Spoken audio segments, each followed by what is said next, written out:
ganun kahirap. Unti-unti kong kinuha yung mga kapiraso hanggang nabuo ko.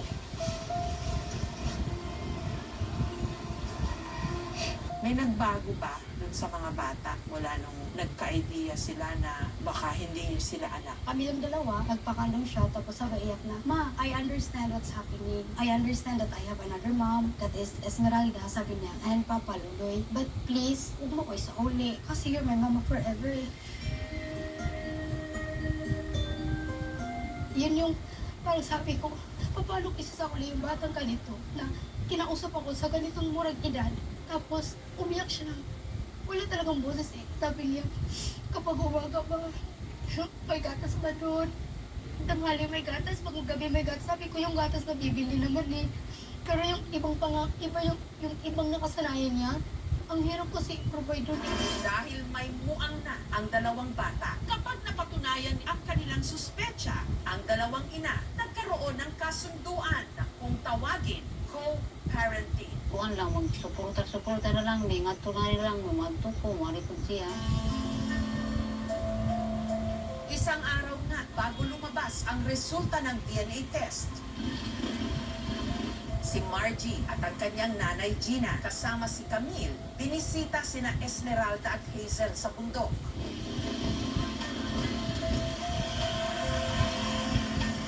Are you not scared? Oh, that's my girl.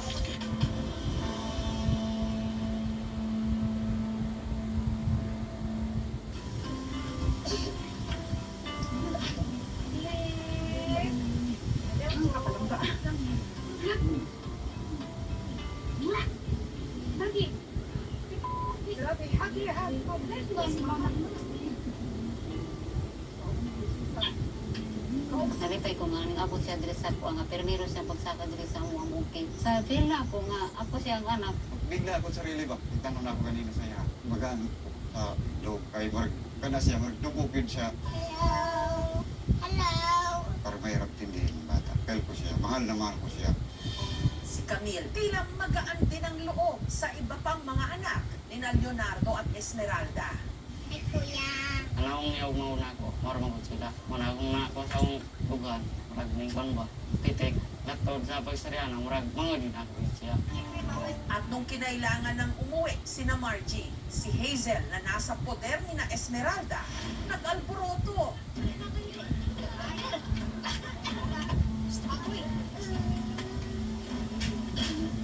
Sama ka? Baka umiyak pa. Yun po yung sinasabi ng puso ko. Anak ko siya.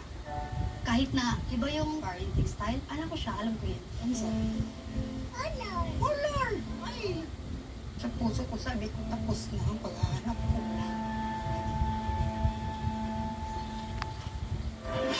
Pero dahil hindi pa sapat ang kani-kanilang mga kutob, kailangan talagang malaman ang resulta ng DNA cross-matching test. Unang-unang ipinaalam ang resulta ng maternity test sa pagitan ni Esmeralda at ng kinilala niyang anak na si Hazel. Dok, pakibasa na po yung resulta ng DNA results natin. Ang probability of paternity ni Esmeralda at ang hawak nitong bata, yes.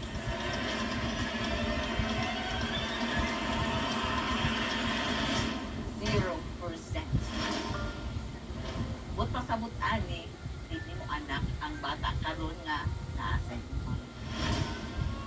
Anong masasabi mo doon, Esmeralda, Leandro? Parang sakit na sa akin. Ganun naman ang katotohanan. Siya akong mama ning anak man galing. Nga, akong anak. Kaya akong gawin ng anak dito ako, adi ay. Sakit po sa akong buot. Kailangan namang makumpirma ngayon, baby switching nga ba ang nangyari? Nagkapalitan nga ba sila Margie at Esmeralda ng kani-kanilang mga anak? Ito, kailangan natin ng paggabay ng mga eksperto. So nandito po sa aking tabi si Dr. Evangeline Castro, isa po siyang psychologist. At sa akin po namang kanan ay si Attorney Iris, bibigyan niya rin po tayo ng payo kung sa ganitong sitwasyon ba, ano ang nararapat para sa magkabilang mga pamilya. Next results, Doc. Ang resulta ng DNA cross-matching test ni Esmeralda at sa hinihilang anak nito ay it's a 99.99%. So ang pasabot ni Esmeralda na ang anak karon nga niya kay Margie, mo na siyang mo pinugnan. Akong anak man to akong Marjorie. Okay lang gyapon dawato lang nako ma'am sa wala ko nagbuhi sa iya, wala dako sa kuha siya nagatiman. Masaya ako kasi nahanap ko yung totoong magulang ng bata na nasa sa akin. Tama rin kaya ang naramdamang lukso ng dugo ni Margie na ang anak niya, si Hazel. Andito na tayo ngayon sa third revelation. Ang resulta sa DNA cross-matching test ni Margie at sa iyang gituuhan nga anak niya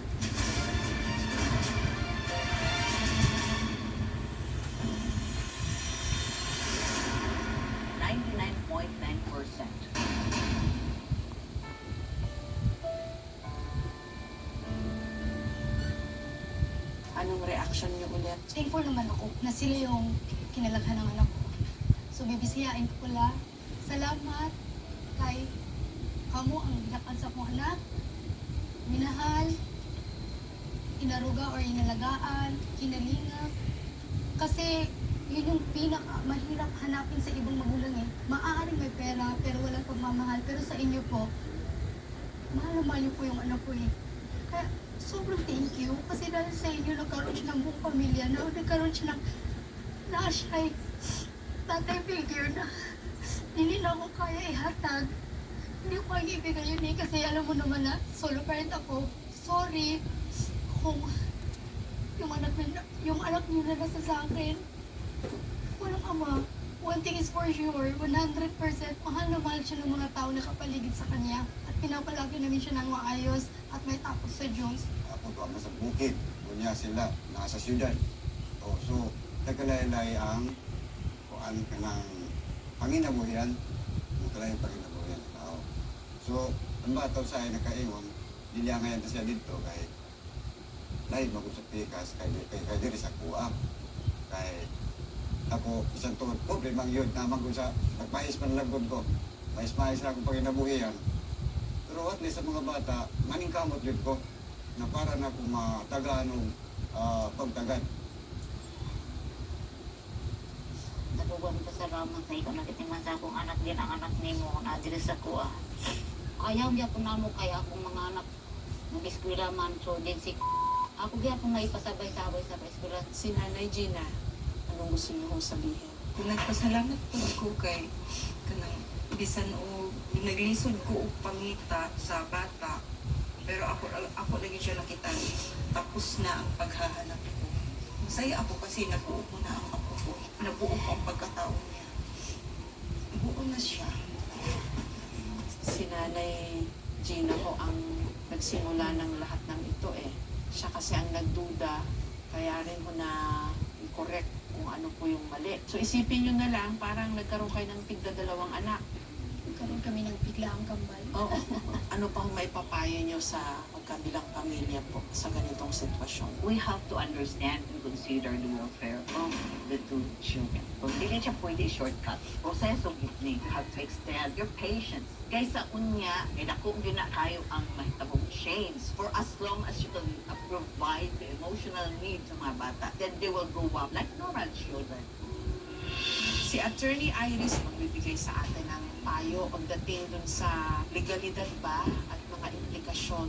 May co-parenting scheme po sila. Nire-recognize mo ba yun ng batas? Ang ating consideration is best interest of the child. And the best interest of the child is not would serve her now, but what would also serve her in the future. The best remedy that I could recommend, ang pagbalik ng mga bata sa kanya-kanyang biological parent. It should reflect what is the Kung ano ba yung biological? Yes po, yung internal na agreement. Pero dili gid din niyo siya ma-formalize into a legal written document. because it is contrary to law. Ang co-parenting, it could only be a transitional remedy while the children are adjusting. Dili siya pwede maging permanente. Nakasanayan na ng mga bata yung kanilang present na name. They could correct with correction of entries kanilang birth record as to the first name. But as to the family name, they could retain yung sa biological parent. Paano po namin pagbabayaran sa Maligayang Hospital? The hospital would also be made liable for what happened. They could be made administratively liable. You could file your complaint. You could report to the DOH for the revocation or suspension of their license. They can also be made civilly liable for damages because of the actual damage and the moral damages that you suffered. For the medical personnel na nag-attend sa inyo ha, pwede po din nyo sila make liable administratively. You could launch a complaint with the PRC for their licenses to be suspended or revoked. Ang ospital kung saan nangyari ang baby switching hindi na nagpaunlak ng panibagong panayam. Pero nung nakaraang linggo, ipinahayag ng ospital na bukas naman sila sa anuman ang kahantungan ng kasong ito. Should it be proven na may baby switching talaga? Number 1 is possibly suspension. Number 2 is removal from work. Kami from the part of the hospital will continue to improve our services, and if proven na mayroong baby switching, I will make sure na hindi ito mangyayari ulit. Gusto ko talaga magsampa ng civil case. Babayaran nila lahat ng damages na naidulot nila sa bata at sa bawat pamilya. Gusto mo naman sila kay ano man ang kuan di paglabas na ko sa ospital nga naman mga bata nga naka-kambyo na unta nga mauban na ako nga kung tinuod nga anak. Sasayangan ako ng panahon nga kuan nga anak man. Ang mangyayari ngayong kailangan ng kausapin ng mga bata. So una na to i-introduce sa mga bata sa matagsatag sa nila ka tinuod nga ginikanan. So natay step na himuon. Ato na i-create environment nga magkaroon sa comfortable sila sa ilang tinuod nga mama. Can we talk? This is not first. I have something to tell you. I have a friend. Okay? You will say hello? Later. They will introduce their name. Why you're scared? You're good. Do you know her? She's Mama's friend. Yes, grab their hand. Yes, yes. Okay. Ah, nagsisikita na mga pagka po. Okay? Ay, kamo na ho.